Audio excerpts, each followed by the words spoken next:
Hi, guys. Hi, everyone. Hey, Barbara. Hello. Hello. So, welcome, viewers, if you're with us. Um, this is our first podcast, so please give us the gratuity of being a little bit nervous. Um, we're going to outlay, first of all, our podcasts and the form they're going to take. So, moving forward, what we intend to do is we intend to do 2 discussion podcasts a month, 1 location spotlight a month, and this will be within New Zealand and overseas, because we've had all 3 of us have done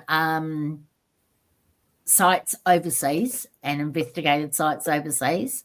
So we're going to bring those to you as well as the New Zealand sites. And we're hoping to have 1 guest speaker a month, whether they be from New Zealand, Australia, USA, or further afield. So that'll be really, really cool. And there's some really cool people lined up that have a lot to share information-wise with regards to the field. So I think this one I would like to start with, I don't know about you guys, but I would like to start with us talking about our particular experience in the field to let everyone know why we're here and why we have the ability to talk about what we do. So, Barbara, do you want to start? Yeah, of course. I'm Barbara Casely. I have had an interest. Actually, it's been a passion for the paranormal since I was a little kid, before probably preschool, even preschool. I have always wanted to know about it, wondered what happens when you die, wondered what ghosts are. I've just loved it forever. I used to hold little seances with my friends at primary school after school. From there, I went, an avid reader right throughout my life of anything that I could get my hands on that was paranormal or involved the paranormal. I grew up on Harry Price and just reading about so many haunted locations. I had a rather macabre fascination for spontaneous combustion as a Oh teenager. my God. I know, sorry. No, me too. Me too. That's pretty cool. I just loved it. Honestly, the photos, the stories were absolutely incredible. And so I've never lost my passion for the paranormal. I started with a rather ragtag group of people.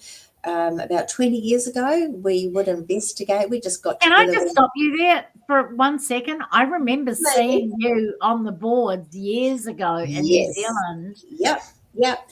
And before it's called New I Zealand was Ghost. before I was even involved, Yep. Um, investigating in this country when I came back from Britain. I remember seeing you on those boards, yeah. yeah.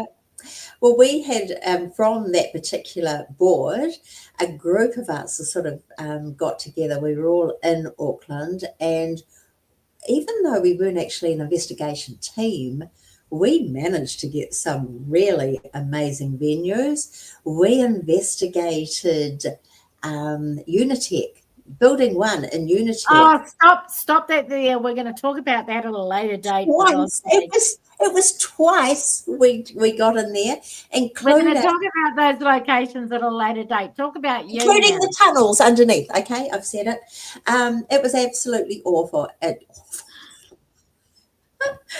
Hush your mouth. No, it was absolutely awesome.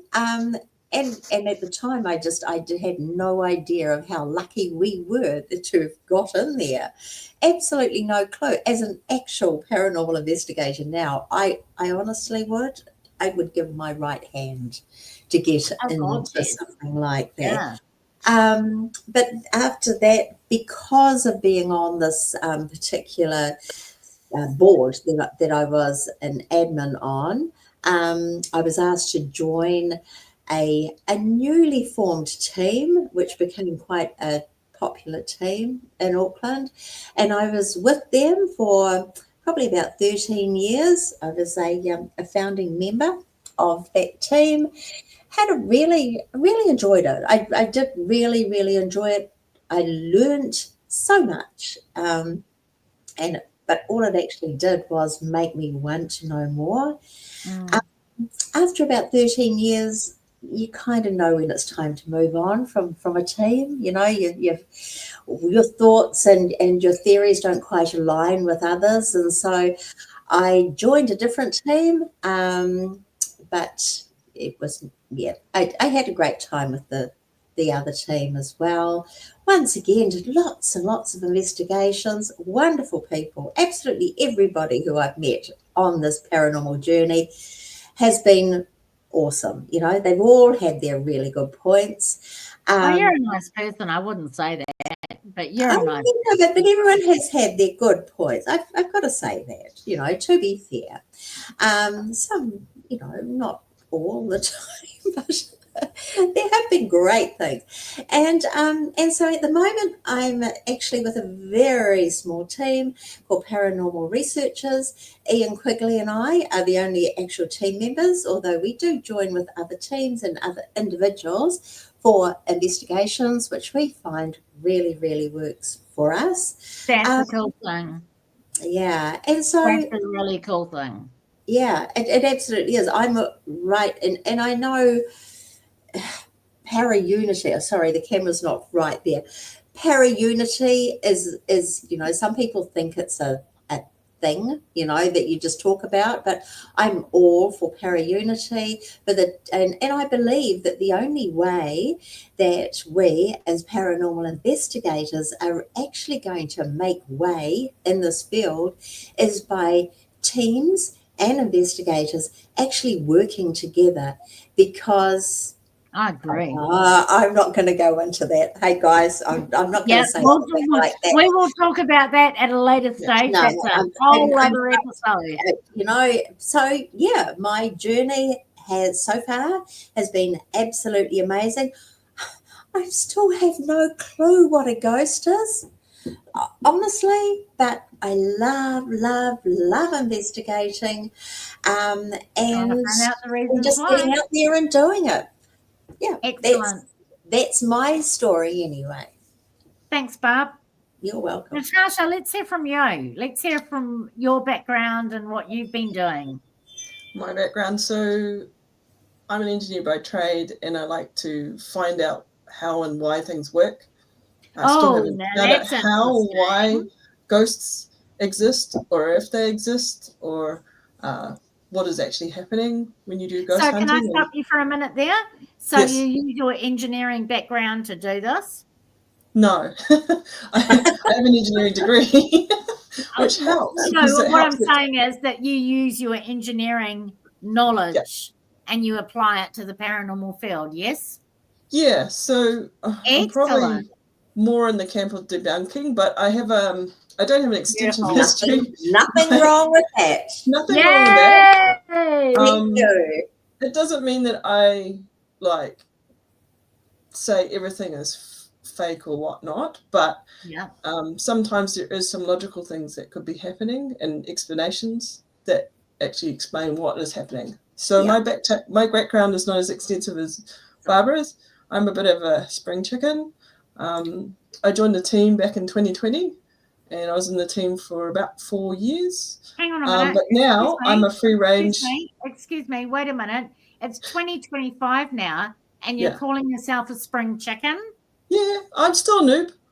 You've been doing it for 5 years, girl. This is where it comes in like this. I'd like to say there's no such thing as an expert. Absolutely. So we're always learning.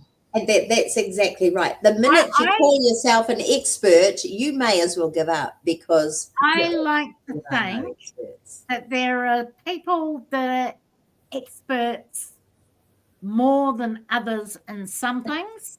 They have more knowledge than others. It doesn't make them an absolute guru on the subject. Precisely.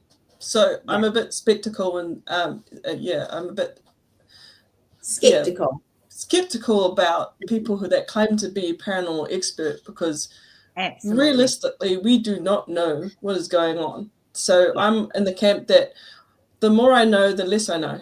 Yes. Oh, that is my mantra. The more I learn, the less I know. Yeah, the less you know. So my fascination started when I was a kid. I had some really weird experiences that I couldn't explain. And yeah, they were very, very bizarre. Some were related to my family and some were related to not my family. And yeah, from that background, I was sort of looking for an explanation of why those things happened. Like, I didn't have an explanation. Even now, with what I know, I still know less. So that's where I came from. And I'm always interested in the gadgets and things that people release, because, again, as a debunker, it's interesting to see what people release, and then actually looking at the equipment and looking at tolerances and calibration and things like that, the limits of the equipment. It's basically, I'm more interested in the side of, if things do exist, how do we capture it, and then how do you prove it with equipment? I love that. Because the equipment is not necessarily designed for that, even though they might market it to be. Exactly. I love that. And I know Barbara will love that too, because there's one thing I think we may disagree on a lot of different stuff, and that's cool. And that's what's going to come to light over these podcasts. And you know what? That's awesome. But I think there's one thing we all agree on, and correct me if I'm wrong, guys, Natasha and Barbara, but that these things that we use don't necessarily find what we want. No. Oh, absolutely. They could have absolutely a logical explanation. And also, to talk on Barbara's point about para-unity, it would be really nice if we could collaborate with other teams, because then we could have more access to New Zealand's history. And that's another part that I'm really, really passionate about. I really like the old buildings. I like the history.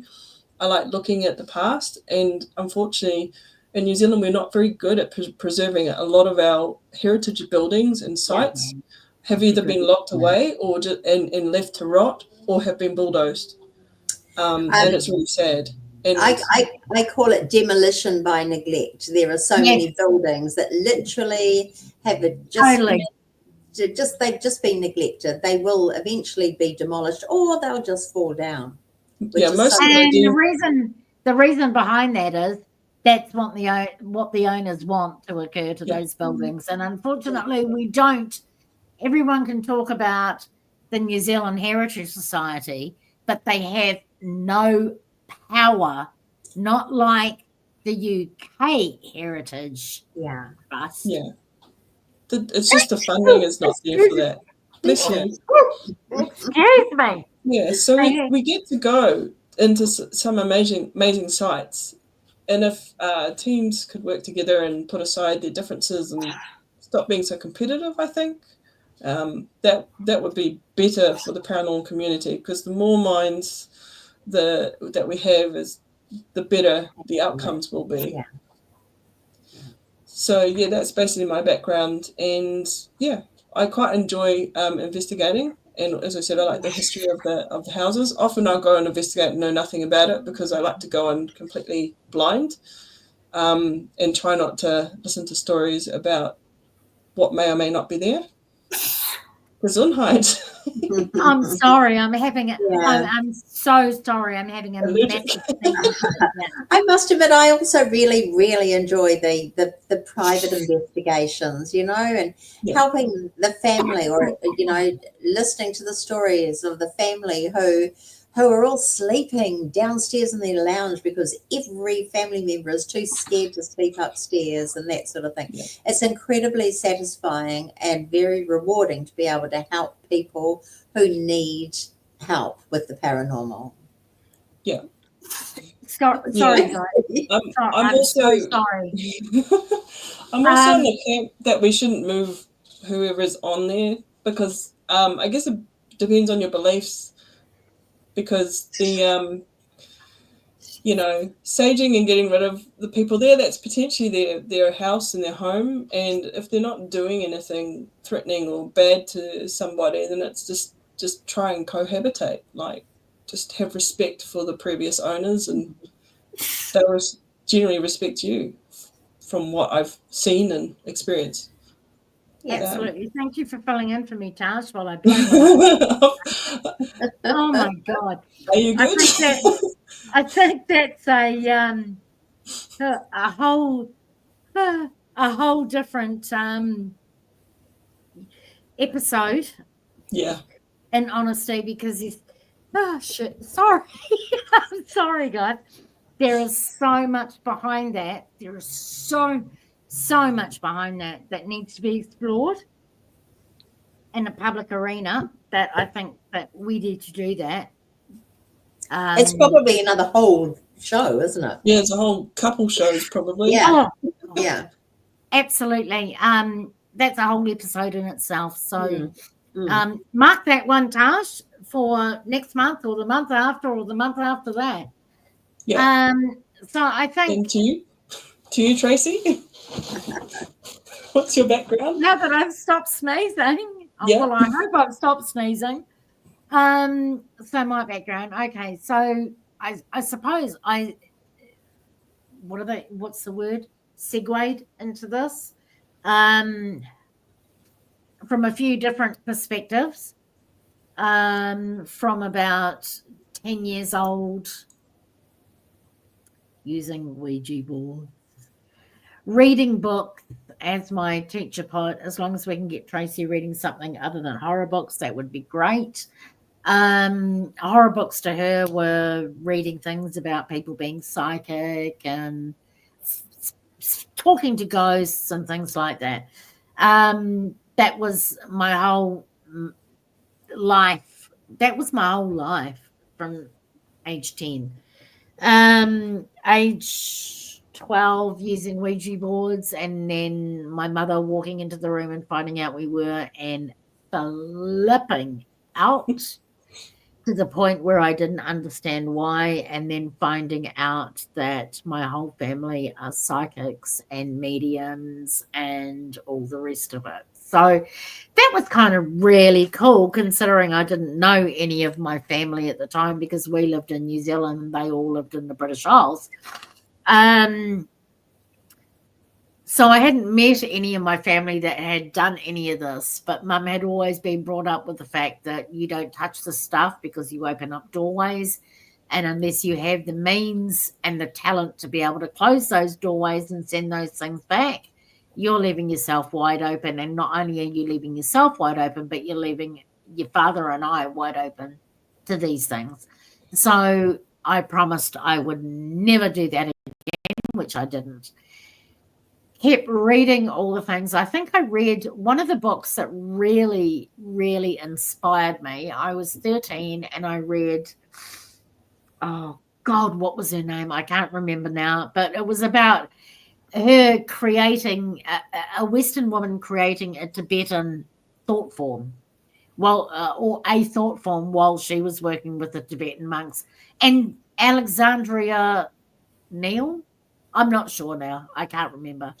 Anyway, that actually had a huge impact on me. So then I went off on the occult tangent. So I worked with numerous occult groups throughout the age of 16 to 45. And I was a member of various occult groups that worked in contacting various entities and using them and working with them for various projects, let's say. I also was lucky enough to go back to the UK, from where I'm from and where all of my family still resides, apart from my mum and dad, who's now deceased.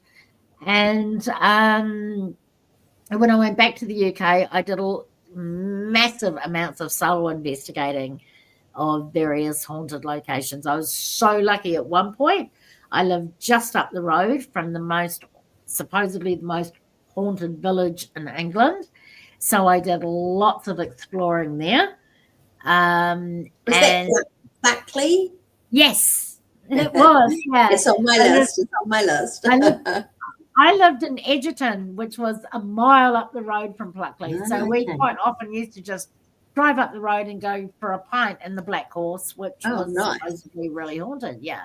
I also was a special constable in my time in the UK, and I policed Pluckley on one of their Halloween nights when, God, 5,000 people descend upon that tiny little village and cascade it into a mess, which really funny story.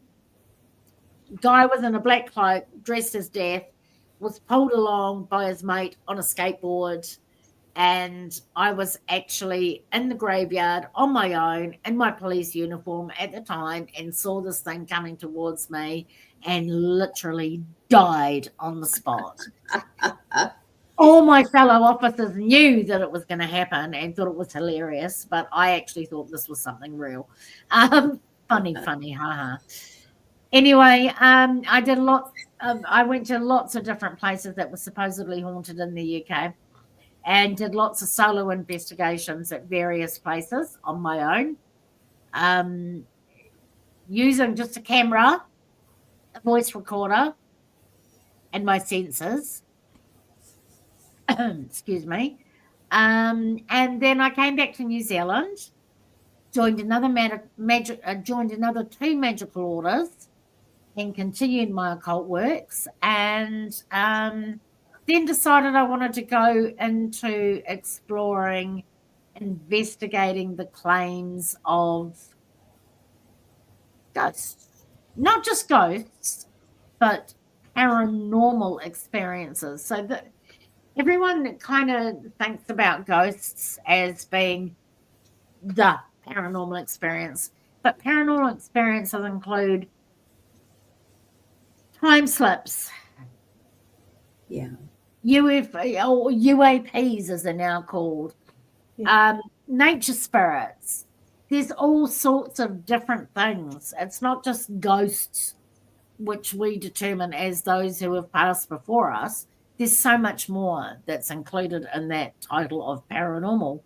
So yeah, I decided I really love cryptids. Yeah. That's a whole different and we do have cryptids in New Zealand, absolutely. They're just not really well known. No. So I decided, you know what? I'm going to shift. I've got all this occult learning. I've got all this occult knowledge. I'm now going to take that and I'm going to shift into the paranormal field, and I'm going to use that. So I did that, and I joined a group, and that was cool, and then that wasn't cool. And then I created my own group. And then strangely, Tracy and I were almost in that same group. Oh, really? I do not know about that. I told you that. I was supposed to go on an investigation with that group, and yeah, we would have met there. But yeah. It was not to be until probably 15 years later. No, exactly. Yeah. So I joined this group, and I met this wonderful chick when I was in this group, and we completely vibed. And we did a few paranormal investigations together, and then we started seeing things, and we thought, you know what? I think we can create our own, and we can go from a more shut up, cat. Controlled background and a more not scientific, but a more debunking aspect. So we did. And because I think it's important to say here, sorry, Tracy, just excuse me for 1 minute. No, go for it. But it's important that the general public realise that every team has a different ethos. Some of them will immediately conclude that everything is a ghost and everything's paranormal. Others nothing is allowed to be paranormal. It's all just debunked without any thought or any further, experimentation or anything. Ours was kind of down the middle of that. So Yeah. we were very much of, excuse me, of great. Something happened that we don't know what happened. Let's find out what that don't know is. Let's make sure that every window's closed, every door, do you know what I mean? That sort of thing. We have. And most groups, I think, are like that. Yeah. As we've grown, we've changed things. Now we don't say that. Now we make sure when we go in, every second window's closed. We push every window to make sure it doesn't rattle. Every door is closed. Yeah. You know, and we'll talk about that in Paranormal 101. Yeah. So moving forward, me and my beautiful friend Lisa, that I met in this previous group, created the group that we're now in, the Quantum Foundation, or Lisa's now no longer a part of that group, but we still exist, and we've been going for over 15 years now. I am more concerned with trying to find perhaps maybe the fact that I say that I did a course with Edinburgh University or at Edinburgh University on parapsychology that brought a lot to the forefront for me with regards to paranormal investigating and how to deal with situations that arise. With regards to what we think we find and the possibilities of what it could be. So it's not all looking at external influences, it's also looking at internal influences. So that is probably a big part of what I do now with regards to that. So here I am doing the same thing as everybody else, and we all come from different perspectives, and that's what I love about us three. We're all coming from different angles, and we can all put that shit in the melting pot and perhaps come to an agreement. Or not. And that doesn't matter if we don't. Exactly. I mean, that's a huge part of being an investigator, is being open-minded enough to actually listen to what someone else's thoughts are. You don't have to agree. We can agree not to agree, as long as you're not stupid. And it's not about even being open-minded. It's about going out there after somebody has given you that idea or you've had that discussion and researching it for your goddamn self. Yes, exactly. Coming up with your own conclusion and your reasons for that conclusion that you can share with other investigators, with anyone who's interested, really. So that's going to segue us into this path of our equipment that we're going to talk about tonight. And this is probably going to be part 1 of 2 because we're halfway to where we're going to be with this. We don't want these podcasts to run for forever. We just want you guys to get a bit of information out of what we're talking about.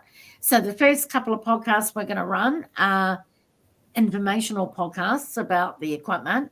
So this one's going to be part 1. And I think, Tash, we're going to chuck it to you. Sure. Start. Lucky Tash. I'm so lucky.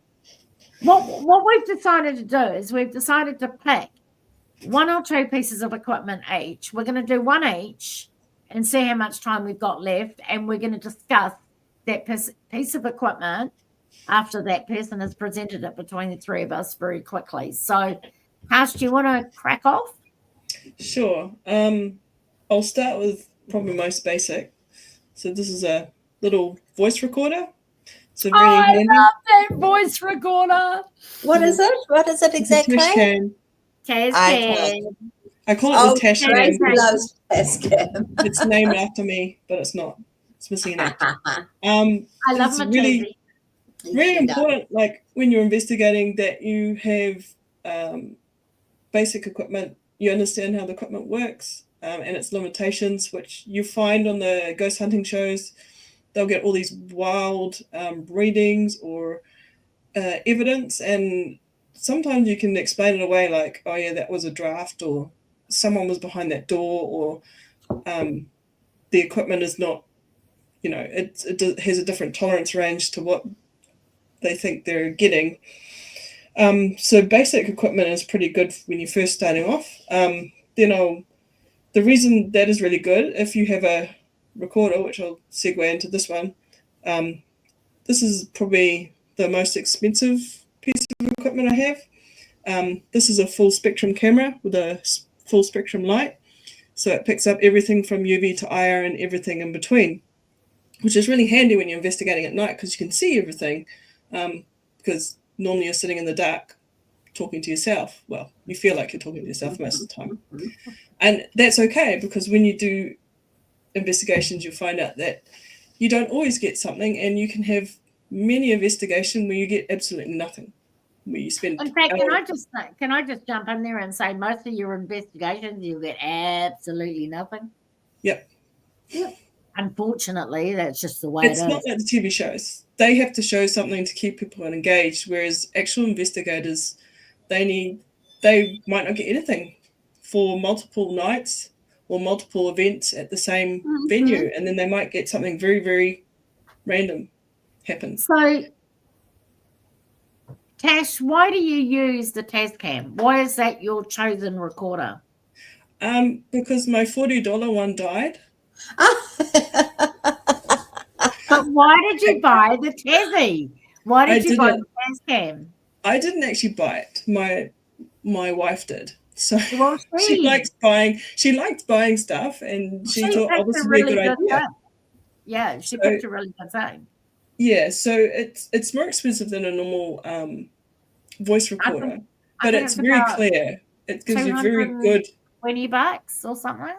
Sorry, the TASCAM. Yeah, I think it's about 200. Oh, I thought you said $20. I'm like, what? $20 is like, no. She bought it as a gift. I couldn't tell you how much your gift cost. So my wife likes to buy things on my credit card. $20 or something. So, it's not a $40. She bought the most expensive thing as well for me for my birthday. So that's wow. My husband does the same. Oh, sorry. Yes.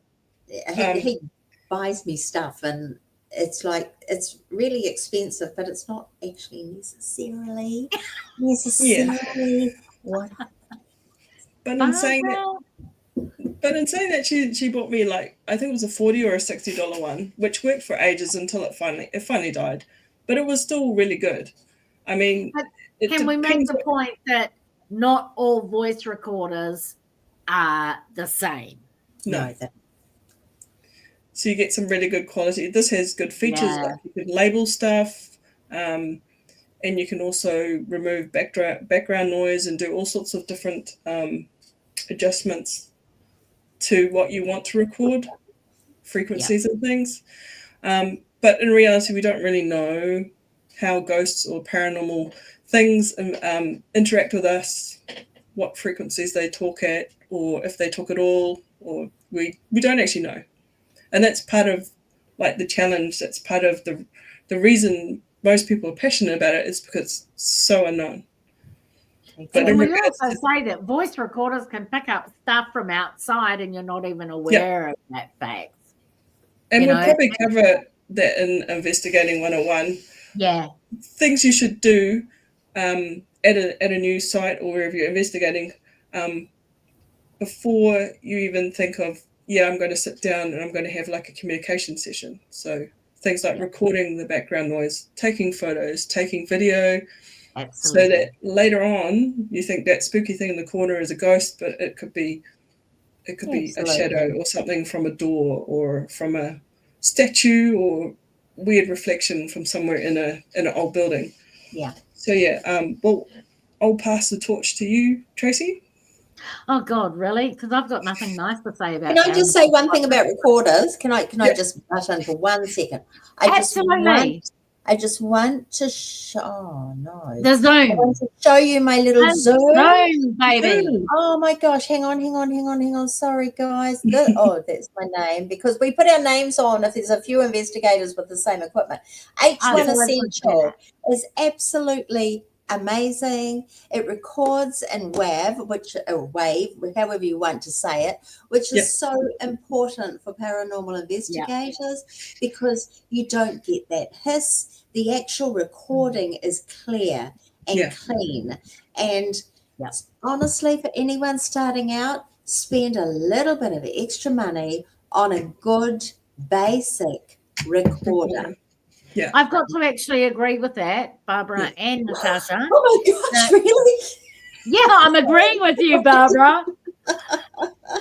I've got to agree with that to the extent where if you're going to put your money anywhere, put it into a damn good recorder. So get a Zoom H1 or get a Tassie DR, what is it, DR5X or you've got the same model that I've got, one or the other.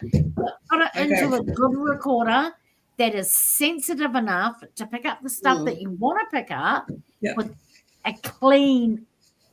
That's the thing. A clean recording. No machine noise, nothing of that sort of thing. Not like the DR60 piece of crap that you see on the television. If anyone's doing this and then like trying to play, they're not an investigator. And you know what is really, really sad? If you have a cheap, crappy recorder and you record an amazing EVP, I tell you right now, forever, you will be wondering whether that was audio pareidolia. Seriously, just for your own peace of mind. Audio pareidolia is a thing, and we're going to talk about that in Paranormal 101. Just get a good recorder. Absolutely. Spend the money. Anything from tonight, get a good recorder. The best thing with the equipment is if you can catch it on multiple different bits as well. And, so we'll not only just take what is on the voice recorder, but also what's on your video recorder as well, because it records audio as well. And I'll just do a quick plug for my friend Anne Rekovich. She owns Oz Paratech. So if you want to buy some, we're going to talk about Oz Paratech. Oz Paratech. We'll put some links into what we have. Yeah, I get most of my equipment from them as well. I don't get my equipment from anyone else except them, basically. So, okay, so I'm going to quickly move on to my piece of equipment that I'm going to slate. So I'm going to slate the K2 because I hate it. Fair enough. I don't believe it has any place in paranormal investigating whatsoever. Let's make this quite clear from the get-go that none of these pieces of equipment are designed solely for paranormal investigating. The casing might be, but the componentry is not. The componentry is taken from other things that they've been designed from, and they've been repurposed into paranormal investigating. So let's talk about the K2. The K2 is a piece of... She's going to enjoy this, isn't she? We can tell. So I have not even started yet. I've got another piece of crap. I know. I'll leave that for part 2. The K2 is a piece of rubbish. If you have one, sell it to a sucker that's prepared to buy it off you. It's as simple as that. Honestly, the K2 has never been used in paranormal investigating. It was actually devised to actually be used by electricians and the like, and they don't even use it anymore because of its false positives. So what does that tell you? The K2 mouthful, couldn't say. Doesn't give you a reading, it gives you a range. The range that it gives you doesn't tell you anything, because the way you're using it is totally incorrect. It's not a point piece of material. You've got to turn the K2 to get a proper reading off it. So what you've got when you're looking at EMF meters is you've got a single axis, you've got a double axis, and you've got a triple axis. Now, I think the EDI is a triple axis. I know the tri-field is, and that's why it's called a tri-field, because it's a 3-axis meter. Definitely 3-axis. Now, look, I'm no freaking scientist. Go and look this up on the net for your bloody self. But all I'm telling you is that the K2 as a point and shoot piece of material is not a point and shoot piece of material. Yeah. This is like using a temperature laser gun to test the ambient atmosphere temperature. So I'm going to segue into that. So you've seen these guys with these laser guns and they point them on the programs and you see the little laser light and they go, oh my God, there's a cold spot in the middle. No, there isn't. Because that little laser light is reading whatever it's actually hitting. And it will only read it properly if you're 12 meters away maximum. And stationary. Yeah, and stationary, exactly. So Same with it the doesn't read the air between the temperature gun and whatever that light is on. It reads whatever that light is on. So you need an ambient temperature, which the millimeter will have. So it will have a thermatic probe or a thermoprobe, if you like, and it will read the area around that probe. That's what you need for paranormal investigating. So this, oh, I've got a cold spot shit that you see on the TV, and they come up with the gun and they put the light and you have. No, you haven't. It's that makes a good TV, and that's about it. It's good for TV, and that's it. So it doesn't work. It's rubbish, and it doesn't work. So those two. Sorry, most of our equipment is, you know how they run around rapidly around buildings and stuff like, oh my God, I detect a ghost because there's EMF or there's a cold spot or the tri-field meter's going off. The K2, they're not designed to be moved. They're designed to do a point measurement. Stationary, yeah, absolutely. And as soon as you move around the K2 because of the components and how not well they're made, you will get a reading. You can hit them and it'll be like, oh yeah, high EMF, and it's like there's no EMF here. It's and blip because you on bashed them. K2, when the K2 goes, the light blip means nothing. No. You've got to have solid readings on a K2. Yeah. And if you've got solid readings on the K2, I can just about guarantee that it's something from outside that's giving you those readings. It's completely unshielded, isn't it? I mean, it's an unshielded meter, which means anything can affect it from the outside. Yep, so, absolutely. I'm not sure if the tri-field is a shielded EMF meter. No. I'm not sure if the millimeter is a shielded meter. Yeah. I mean, you could use something like a Faraday cage around these around these devices. If you want to be certain, well, I don't even really know if that would be. Tash can tell you. Yeah. I can say I work for a company that I will not name that did tracking devices, and we tried to put it in a lead-lined metal box, and it was still broadcasting to our servers. So that proves that it's any EMF. Any EMF. Unless you've got a really good shield on it. And we had lead. It's still maybe we can talk a little bit about EMF here, because you know what, your mouse from your computer puts off EMF. Totally. Your microwave puts off EMF. Your Wi-Fi modem. Your phone. That's the big one. That's probably the most common one. Everyone says put your phone on airplane mode when you go on an investigation. Do you know what? Still puts off EMF. I can I can remember being on an investigation, and they had walkie-talkies, and every time these walkie-talkies went off, every single EMF Oh, reader Yeah. in the building, it was a huge building, and there were teams all over the place, and they had walkie-talkies, and every time the walkie-talkie went off, every single device that was reading EMF went ballistic. not Yep. necessarily right, because the Mel meter doesn't.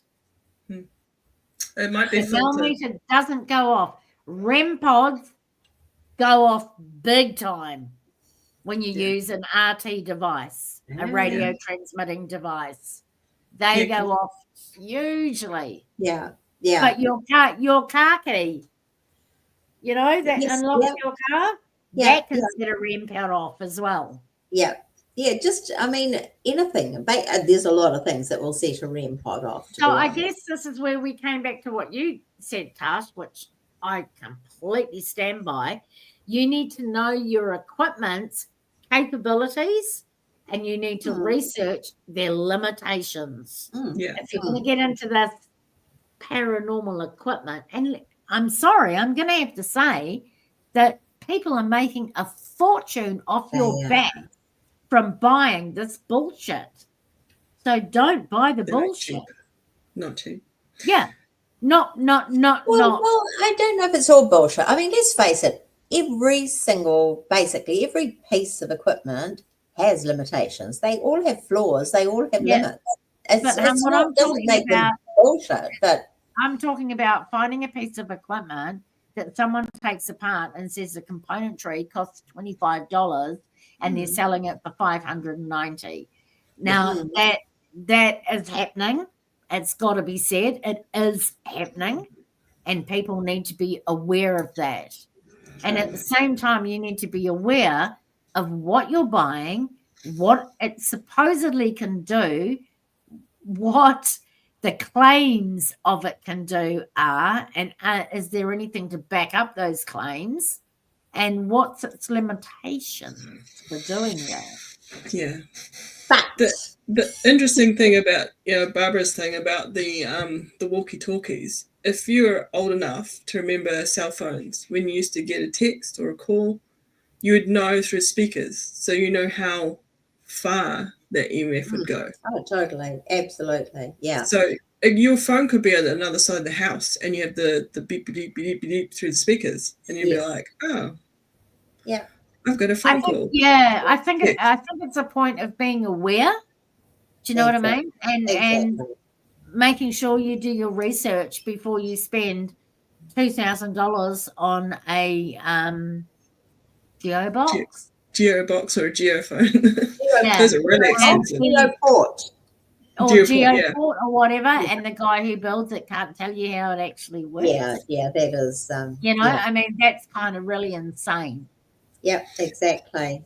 But if you want to experiment and try things, sure. But then you kind of have to have something else. You just have to have something else to back it up. Like if you've got a spirit box, and then you've got something else, back it up, then sure. But if you just have a spirit box, that doesn't, well, my beliefs are they don't really work that great. In conjunction with other equipment, just one piece of equipment, or even sometimes two pieces of equipment, is just like, nah.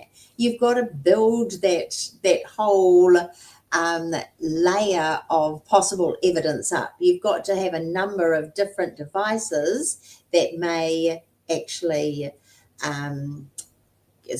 sort of collaborate what you are thinking. You know, what there's a great man called Kenny Biddle, as far as I'm concerned, from the Skeptic Society. Yeah. And he has asked people to send them in their bits of equipment.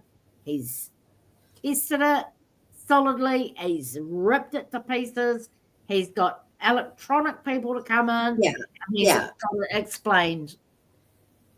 Follow him on YouTube. He's awesome. He will explain so much more with regards to equipment than what we can. But what we're trying to do is we're trying to give you a bit of a insight into what to spend your money on and not let's don't fall into the same trap that we did when we started out and went, but that's part of learning. That's part of learning. Hey, have I got time to do my one? Yeah, absolutely. Because we're starting to run it. Like the time has gone so quickly tonight. Now, I know that Tasha's probably going to disagree with me here, but I'm just going to have a quick, where is it? Hang on. Sorry, guys. I'm going to talk about my Eddie Plus. Can you see that? Yeah. I actually do believe. Further across. I'm trying. It's like not really. No, to the other way. Yeah.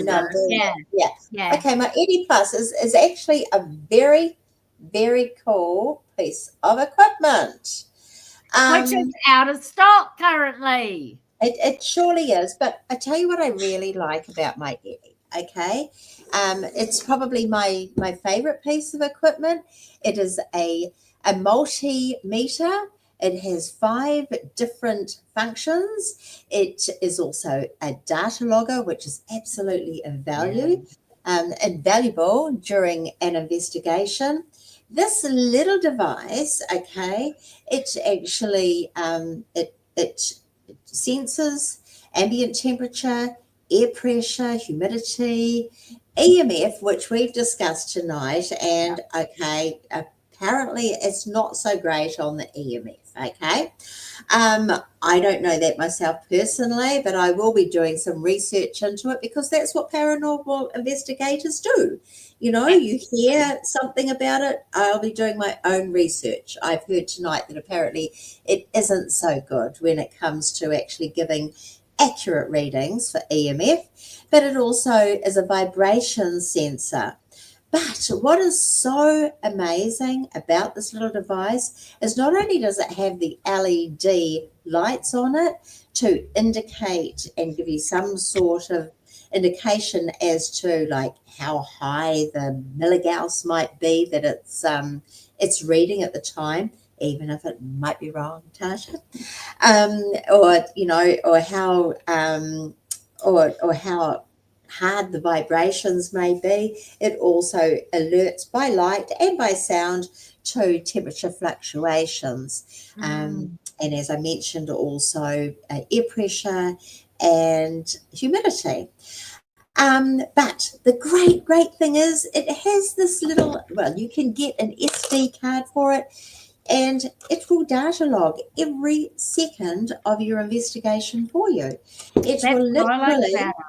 It will literally second by second give you a readout of all of those items, you know, your temperature, your air pressure, your humidity, your EMF, and your vibration. You can also mark an area that you want to have something happen. You can mark it using your Eddie and then check that later on and see just what all of those items were at any given time. And also what else was happening at that particular time as well. Yes, exactly.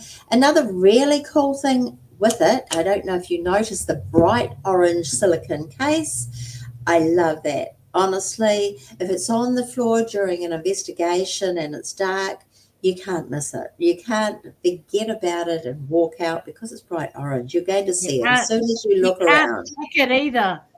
That's dead right. And also being silicone, if it gets knocked over or dropped, it's not so likely to break because these devices are quite delicate, you know. It's quite easy to break them or to perhaps kick them across a room and not have them work properly. Or disturb the miscalibration, you know. Well, you know what I mean? That's another. And they need to be calibrated, then you stuff it. Yep, that is another completely different area. But with the lovely rubber silicone casing, it's a lot safer with it. It's quite a pricey little piece. I think I paid about $350 for it. But to me, my God, there's so much more now. But to me, is it? To me, that's well worth it because honestly, when I didn't mention when I get home, I've actually downloaded a program. They give you a program that you can download, and you can literally read second by second what happened. But you can also get graphic. It'll map a graph for you, and you can print it out. So free, really, it's amazing. It's just free, like, yeah. It's like my best piece of equipment. It would be the first thing I put in my investigation bag for any investigation. That's me. It's all good. Cool. And that program that you can download is totally free, right? Yes, it's totally free. Yeah, Absolutely. It's they are sold by Centex Paranormal, and like I said, I think it's like, at the moment, I think they're about $200 US. No, there's shitloads more than that. You go on. I checked it today. Actually, you go on to really? Paranormal, and they're actually on special. I think it was about $179 US. However, you go onto a UK site, and they're £300. That's where I might have. Yeah, that's where I might have seen it. So if you're thinking about getting one, go straight to the Centex Paranormal. That's CENTEX. I'm not being paid, I promise. Centex Paranormal, and it's on their website there. I honestly, it's the best piece of equipment I have, and yeah. Barbara, yeah, we're missing sponsorship here. We need. I know. I know. Lots of above, guys. Honestly. And Oz Paratech. And what, sorry? And Oz Paratech. I know. It's probably the only piece that I haven't actually bought from Oz Paratech. We are going to so beam in Oz Paratech in the very near future. So sorry, Anne. Sorry. I think that these, I like the Eddie. Tash, I love your Tassie. You know I hate the K2. We know. I've made that quite clear, I think. And I think that it's great to have all these different perspectives about this equipment. Yeah. And the thing is, at the end of the day, unless you use the equipment and unless you measure that equipment against other equipment, you don't have anything to actually say with regards to the equipment, either good or bad. So it's got to be measured. Do you know what I mean? Can I say, I just wish that you had somewhere where we could try this equipment before we bought it, because I literally have a cupboard full of equipment that I purchased because I thought it was going to be awesome. Me too. And I've used it once, and it's like, it's not worth the weight in my bag. You know, after you've been an investigator for a little while, you just have so much stuff. You can get so much stuff, and you've got to make choices about what you take to investigations. Hang on, let's just stop it right there, because I have seen investigators that walk in with 6 suitcases on wheels. Yep. They place it all over the shit show, and it's beeping and it's screaming, and they don't want people going down there and all the rest of it. And you know what? 95% of their equipment they shouldn't have even bothered to bring, because it's not worthy of being in a Really? Absolutely. Gosh. Yeah. Especially when you're traveling, you can't take it all. No, exactly. And you know what? I don't want to hear a fucking Indian Chinese curry ding dong bell happening every time I walk down towards the toilet. It's as simple as that. So putting those sorts of things. Can you hear my husband laughing? Usually I don't place it in any thoroughfare where we expect to walk. Exactly. The loo's down there, honey. I'm going to be going down there frequently. I wouldn't put it there. No. Don't put it down there. But anyway, so this is our first podcast. They're probably going to get worse. I'm hoping they're going to get better. If they're not, let us know. Yeah. And give us questions. Ask us things. Ask us. Like, we'll answer. Honestly. Yeah. Or if you have any ideas for other podcast? Like, what do you want? What do you want to hear? What do you want to discuss or want to find out about? Tracy's a really good dancer. Like, ask. You just have to ask. Yeah, especially with a few wines. After the investigation's ended. Oh my God, let's not go there. Okay, so let's end this podcast right now and say this is it for this week. And we will see you next week. We sure, and come and see us again, okay? We're not scary. We really are not scary. Later. Most of the time. Bye, guys. Bye. Oh, wrong side. Hang on. What? Hey, we're all trying to figure this out, all right? Sorry. Left is right and right is left. I waved, okay, if you missed it. Okay. Bye. Bye.